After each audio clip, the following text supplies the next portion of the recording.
आज हम पढ़ेंगे गॉर्डन फॉर्मूला। गॉर्डन फॉर्मूला या मॉडल। गॉर्डन ने भी एक प्रमेय अथवा मॉडल का निर्माण किया है जो वॉल्टर से मिलता जुलता है। गॉर्डन के अनुसार कंपनी की लाभांश नीति का कंपनी के अंशों के बाजार मूल्य पर सीधा प्रभाव पड़ता है। कंपनी की लाभांश नीति का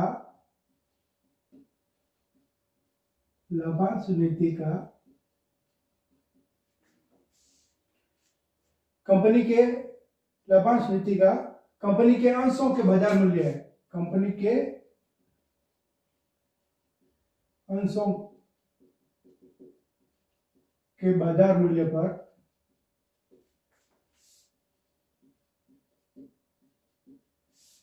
सीधा प्रभाव पड़ता है।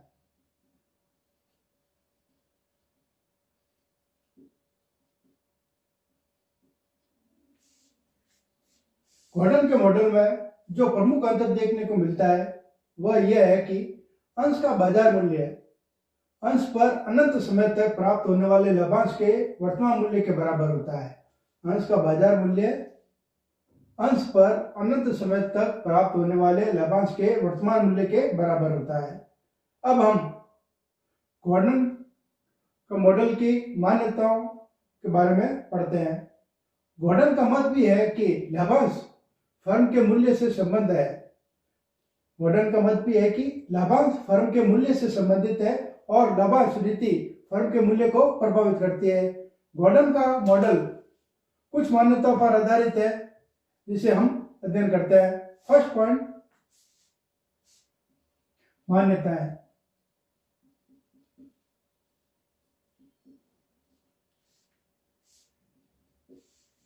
फर्स्ट पॉइंट, फर्म द्वारा केवल क्षमता पूंजी का ही प्रयोग किया जाता है। फर्म द्वारा केवल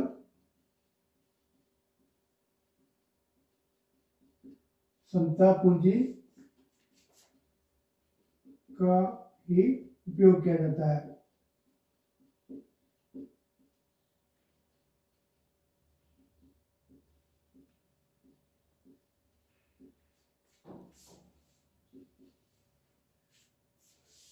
सेकंड, आंतरिक प्रत्याय दर और पूंजी की लागत निश्चित व स्थिर रहती है।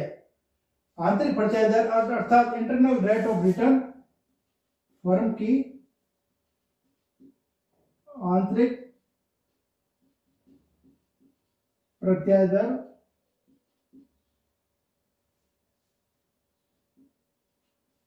अर्थात आर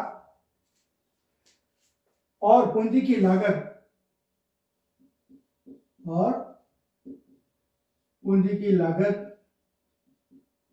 अर्थात कॉस्ट ऑफ कैपिटल पूंजी की लागत को हम बाजार पूंजीकरण दर अर्थात मार्केट कैपिटलाइजेशन रेट भी कहते हैं। यह क्या होती है? निश्चित व स्थिर रहती है। निश्चित व स्थिर रहती है।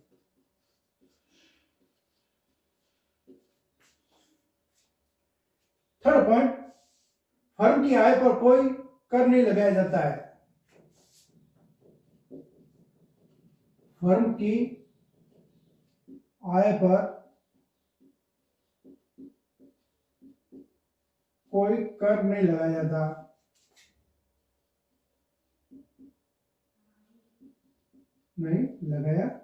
है।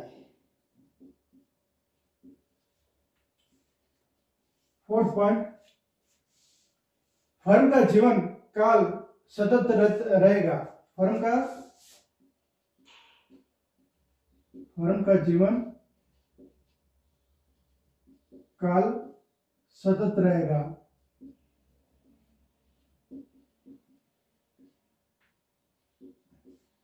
नेक्स्ट पॉइंट, प्रतिधारित अनुपात स्थिर रहता है। प्रतिधारित अनुपात स्थिर रहता है।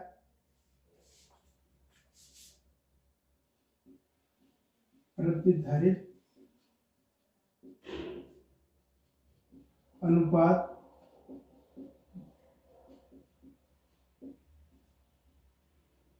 स्थिर रहता है।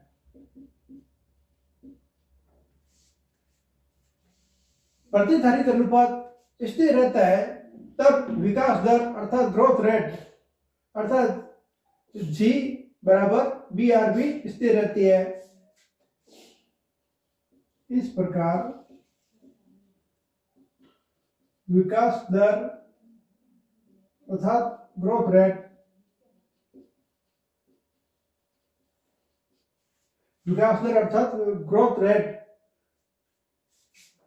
अर्थात इसे हम इस प्रकार पे लिख सकते हैं अर्थात जी बराबर बी आर भी स्थिर रहती है। जी बराबर बी आर भी स्थिर अर्थात कांस्टेंट रहती है। नेक्स्ट पॉइंट, पूंजी की लागत विकास दर से अधिक है। पूंजी की लागत विकास दर से अगर अधिक है अर्थात K is greater than B R बराबर जी तो गॉर्डन के अनुसार एक अंश का बाजार मूल्य लाभांश के भावी असीमित प्रभाव के वर्तमान मूल्य से बराबर होता है। पूंजी की लागत विकास दर से अधिक है। पूंजी की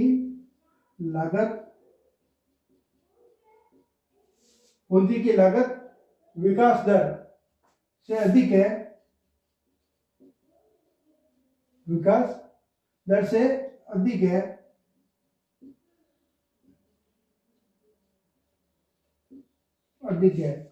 अर्थात हम इसे लिख सकते हैं अर्थात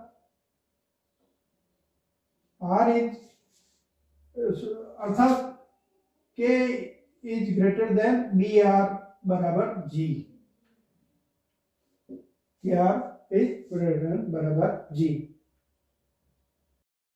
अब हम गॉर्डन फॉर्मूले को लेते हैं। गॉर्डन का फॉर्मूला क्या कहता है? P is equal to E into 1 minus B upon के ई अर्थात cost of capital minus B R growth rate. इस फॉर्मूले को अपन ऐसे भी लिख सकते हैं P is equal to E into 1 minus B अर्थात इसको हम डिविडेंड पर शेयर भी कहते हैं। डिविडेंड पर शेयर अपॉन के e cost of capital minus B r is equal to g बराबर जी लिखते हैं अपन, जहां पी बराबर P is equal to market price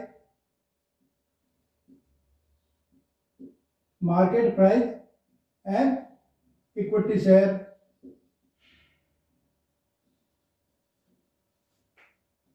ई बराबर अर्निंग पर शेयर।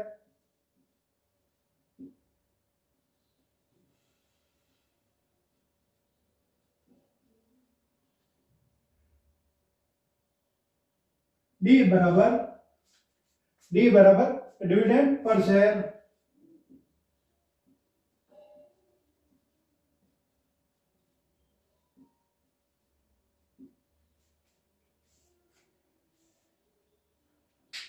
यहां अपन ने स्मॉल बी लिया है। स्मॉल बी बराबर रिटेन अर्निंग्स।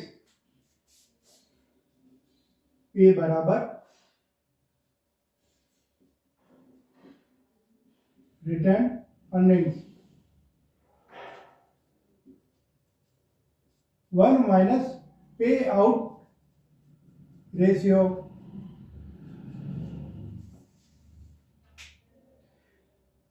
इसे हम प्रतिधारित आय भी कहते हैं। आर बराबर या आर है स्मॉल आर बराबर इंटरनल रेट ऑफ रिटर्न अर्थात आंतरिक प्रत्यय की दर। के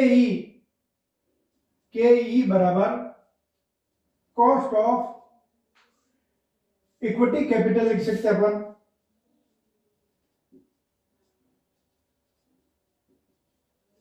पूंजी की लागत, इसे हम बाजार पूंजीकरण दर अर्थात मार्केट कैपिटलाइजेशन रेट भी कह सकते हैं। अब बी आर और जी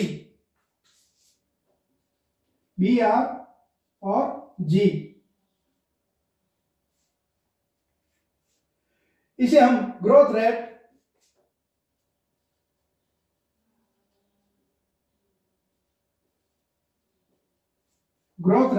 कहते हैं, अर्थात प्रत्यय में वृद्धि दर, इसे हम क्या कहते हैं? विकास दर।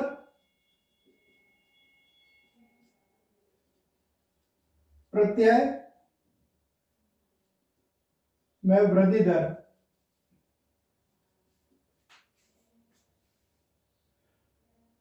ग्रोथ रेट बी आर और जी हम किस प्रकार ज्ञात करते हैं? स्मॉल बी को हम इंटरनल रेट ऑफ रिटर्न से मल्टीप्लाई करते हैं, जब अपन के पास बी आर इजिकल टू जी यानी ग्रोथ रेट प्राप्त होती है। एक बार फिर से मैं बता देता हूं कि P is equal to market price per equity share, अर्थात समता अंशों का बाजार मूल्य। इसे क्या कहते हैं? समता अंशों का बाजार मूल्य।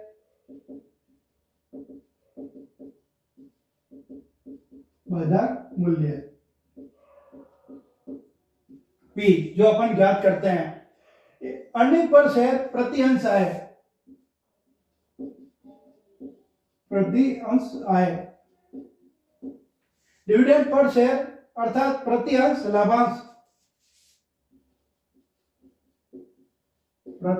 लाभांश, बी बराबर return earning one minus payout ratio, इसे हम कहते हैं प्रतिधारित अनुपात या प्रतिधारण अनुपात। प्रतिधारण अनुपात या प्रतिधारित अनुपात कहते हैं।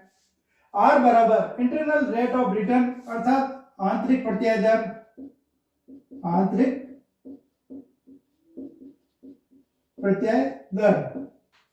ई बराबर कॉस्ट ऑफ इक्विटी कैपिटल अर्थात पूंजी की लागत दर या समता पूंजी की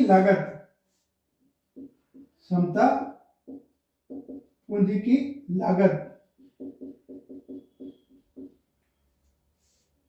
बी आर और जी बराबर ग्रोथ रेट अर्थात विकास दर।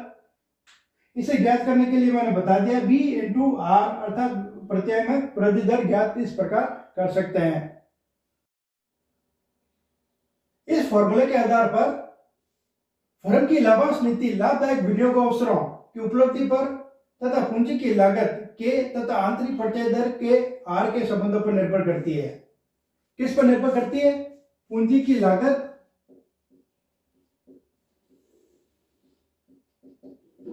लागत, अर्थात कॉस्ट ऑफ कैपिटल के तथा आंतरिक प्रत्यय की दर आर,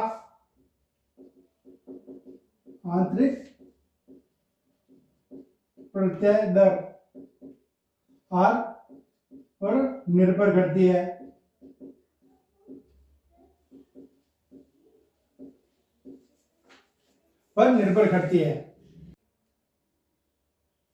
अब फर्स्ट स्थिति लेते हैं हम। फर्स्ट स्थिति विकासशील फर्म।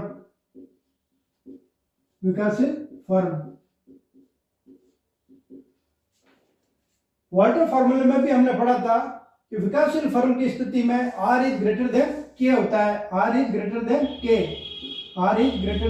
के स्थिति होती है जब आंतरिक प्रत्यय की दर कॉस्ट ऑफ कैपिटल से अधिक होती है। प्रति अंश मूल्य अर्थात P मार्केट प्राइस पर रेट इक्विटी शेयर में प्रतिधारित अनुपात B में वृद्धि के साथ साथ बढ़ता है। प्रति अंश मूल्य अर्थात P प्रतिधारित अनुपात, प्रति अंश बाजार मूल्य P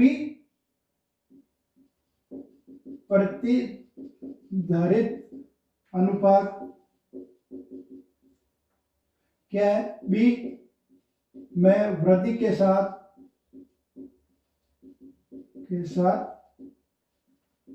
बढ़ता है। अन्य शब्दों में जब R इज ग्रेटर देन के हो तो फर्म को कम लाभांश वितरित करना चाहिए।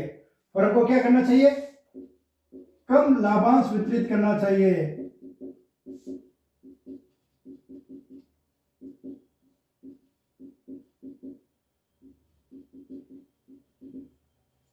फर्म को क्या करना चाहिए? कम लाभांश वितरित करना चाहिए और आय का अधिक भाग प्रतिधारित करना चाहिए तथा आय का अधिक भाग प्रतिधारित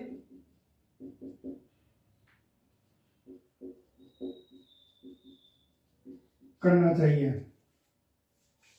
जिससे फर्म के अंशों का बाजार मूल्य अधिक हो। अर्थात हम देखते हैं कि विकासशील फर्म में R इज ग्रेटर देन की स्थिति होने पर प्रत्यंश मूल्य P प्रतिधारित अनुपात B में वृद्धि के साथ साथ बढ़ता जाता है। अर्थात लाभांश भुगतान अनुपात में कमी आने पर बाजार मूल्य बढ़ता है। लाभांश भुगतान अनुपात में कमी आने पर वह बढ़ता है। अन्य शब्दों में हम कह सकते हैं R इज ग्रेटर देन के हो तो फर्म को कम लाभांश वितरित करना चाहिए। फर्म को क्या करना चाहिए? कम लाभांश वितरित करना चाहिए तथा आय का अधिक भाग प्रतिधारित करना चाहिए। सेकंड स्थिति, जब फर्म सामान्य स्थिति में हो। सामान्य स्थिति में जब अपन ने वॉल्टर फॉर्मूले में देखा था, वॉल्टर फॉर्मूले में क्या था? R इज इक्वल टू के, जहां आंतरिक प्रत्यय की दर पूंजी की लागत के बराबर होती है। ऐसी स्थिति में प्रति अंश मूल्य कंपनी की लाभांश नीति से प्रभावित नहीं होता है। ये कहा जा सकता है कि प्रतियोगी दशाओं में यह तुलना योग्य अंशों पर प्राप्त प्रत्यय दर R के बराबर होनी चाहिए ताकि लाभांश के रूप में वितरित फंड को बाजार में उसी दर पर विनियोजित किया जा सके जो कंपनी की आंतरिक प्रत्यय दर के बराबर हो। अर्थात R इज इक्वल टू के। फलस्वरूप अंशधारी फर्म की लाभांश नीति में किसी भी प्रकार से परिवर्तन से ना तो लाभ प्राप्त कर सकेंगे और ना ही हानि उठा सकेंगे। इस प्रकार अंश का बाजार मूल्य अपरिवर्तित रहेगा। क्या होगा इस स्थिति में? क्या होगा? अंश का बाजार मूल्य क्या होगा? अप्रभावित रहेगा। अंश का बाजार मूल्य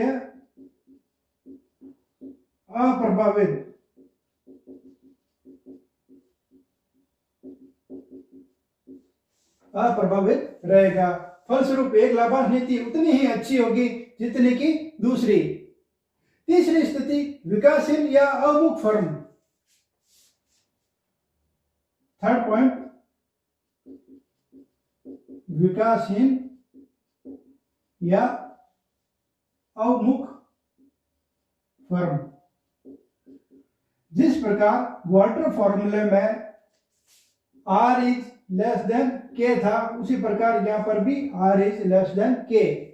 अर्थात प्रति अंश मूल्य P प्रतिधारित अनुपात में वृद्धि के साथ घटता है। इसका एकदम उल्टा, प्रति अंश बाजार मूल्य P प्रतिधारित अनुपात में वृद्धि के साथ घटता है। P प्रतिधारित अनुपात B में वृद्धि के साथ घटता है। इस प्रकार जब R इज लेस देन के हो तो आय का प्रतिधारण अंशधारियों की दृष्टि में अनावश्यक हो जाता है। आय का प्रतिधारण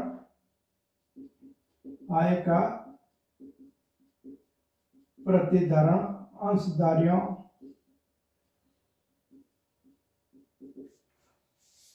की दृष्टि में अनावश्यक हो जाता है। प्रतिधारित प्रत्येक रुपया अंशधारकों को उपलब्ध उस फंड में कमी कर देता है जिसे वे कहीं और ऊंचे दर पर विनियोग कर सकेंगे और कंपनी के अंशों के मूल्य को और कम कर देंगे।